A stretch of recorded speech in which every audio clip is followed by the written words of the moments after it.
આકાશવાણી ભુજ સમાચાર કલ્પના શાહ વાંચે છે. નમસ્કાર. ભારત અને યુરોપીય સંઘ EUએ પ્રસ્તાવિત મુક્ત વ્યાપાર સમજૂતી માટેની વાતચીત પૂરી કરી લીધી છે, જેની ઘોષણા આજે થશે.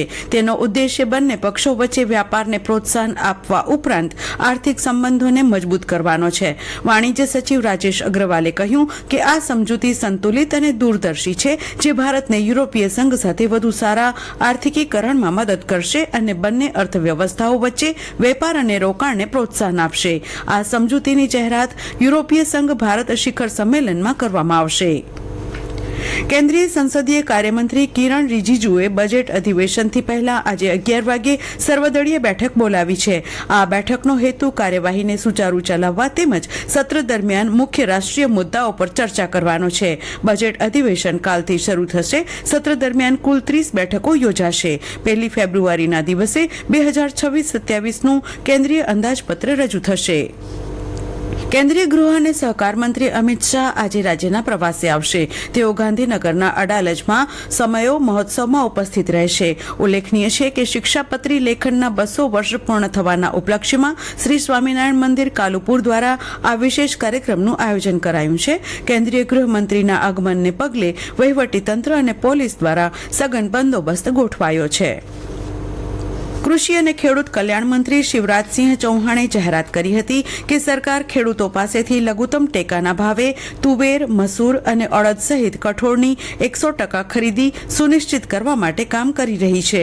તેમણે નવી દિલ્હીમાં 77મા પ્રજાસત્તાક દિવસ નિમિત્તે સરકાર દ્વારા ખાસ આમંત્રિત ખેડૂતો સાથેની ચર્ચા દરમિયાન આ નિવેદન આપ્યું હતું. શ્રી ચૌહાણે જણાવ્યું હતું કે કૃષિ એ ભારતીય અર્થતંત્રની કરોડરજ્જુ છે, કારણ કે લગભગ 70% વસ્તી પ્રત્યક્ષ કે પરોક્ષ રીતે કૃષિ અને સંબંધિત પ્રવૃત્તિઓ પર નિર્ભર છે. કૃષિ મંત્રીએ જણાવ્યું હતું કે પ્રધાનમંત્રી પાક વીમા યોજનાને વધુ મજબૂત બનાવવામાં આવી રહી છે. દિવ્યાંગ પારિતોષિક સ્પર્ધા 2025 માટે શ્રેષ્ઠ કાર્યક્ષમ દિવ્યાંગ કર્મચારીઓ, સ્વરોજગાર કરતી શ્રેષ્ઠ દિવ્યાંગ વ્યક્તિઓ, દિવ્યાંગોને નોકરીએ રાખનાર શ્રેષ્ઠ નોકરીદાતાઓ અને દિવ્યાંગ વ્યક્તિઓને રોજગારી પૂરી પાડતા પ્લેસમેન્ટ ઓફિસરોને રાજ્યકક્ષાના પારિતોષિક આપવાની યોજના અમલમાં છે. જે અન્વયે દિવ્યાંગ પારિતોષિક મેળવવા ઈચ્છુક દિવ્યાંગ કર્મચારીઓ, અધિકારીઓ અથવા દિવ્યાંગ કર્મચારીઓને નોકરીમાં રાખનાર ઈચ્છુક અધિકારીઓ, નોકરીદાતાઓ અથવા સ્વરોજગાર કરતા દિવ્યાંગ વ્યક્તિઓએ નિયત નમૂનામાં ફોર્મ ભરીને જરૂરી દસ્તાવેજો સાથે આગામી 27મી ફેબ્રુઆરી સુધીમાં બહુમાળી ભવન ભુજ ખાતે આવેલ જિલ્લા રોજગાર વિનિમય કચેરી ખાતે રૂબરૂ કે ટપાલથી પહોંચતા કરવા અનુરોધ કરવામાં આવે છે.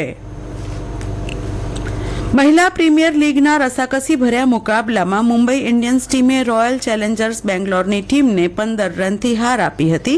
મુંબઈ ટીમે 4 વિકેટે 199 રન કર્યા હતા. સિલ્વર બ્રાન્ટ મહિલા પ્રીમિયર લીગની સ્પર્ધામાં સદી નોંધાવનાર પ્રથમ મહિલા ખેલાડી બની હતી. વળતા જવાબમાં બેંગ્લોર ટીમ 184 રન કરી શકી હતી. દિલ્હીમાં કર્તવ્ય પથ પર 77મા પ્રજાસત્તાક દિવસની પરેડમાં 17 રાજ્ય અને કેન્દ્ર શાસિત પ્રદેશો તથા કેન્દ્ર સરકારના વિવિધ વિભાગની 13 ઝાંખી સહિત કુલ 30 ટેબ્લોનું પ્રદર્શન થયું હતું. પરેડમાં ગુજરાતના ટેબ્લોએ આકર્ષણ જમાવ્યું હતું. કેન્દ્રીય અનામત પોલીસ દળ CRPFના સહાયક કમાન્ડન્ટ સિમરન બાલાએ CRPFની પુરુષોની કન્ટીજન્ટનું નેતૃત્વ કરી ગુજરાતને ગૌરવ અપાવ્યું હતું. સાથે જ નવસારીમાં જન્મેલા તથા ગુર્જર ભૂમિના તેમના નામાંકિત ક્રાંતિવીર સાથીઓ શ્યામજી કૃષ્ણ વર્મા અને સરદારસિંહ રાણાની સાથે વિદેશની ભૂમિ પરથી ક્રાંતિ જ્યોત જગાવનાર મેડમ ભીખાજી કામાએ તૈયાર કરેલા વંદે માતરમ લિખિત ધ્વજની યશોગાથાનું વર્ણન, ચરખાના માધ્યમથી સ્વદેશીનો મંત્ર આપનાર મહાત્મા ગાંધીજીની સ્મૃતિ સાથે પ્રવર્તમાન આત્મનિર્ભર ભારત અભિયાનના સુભગ સમન્વય આ ટેબ્લોની અનોખી ભાત ઊભી કરી હતી.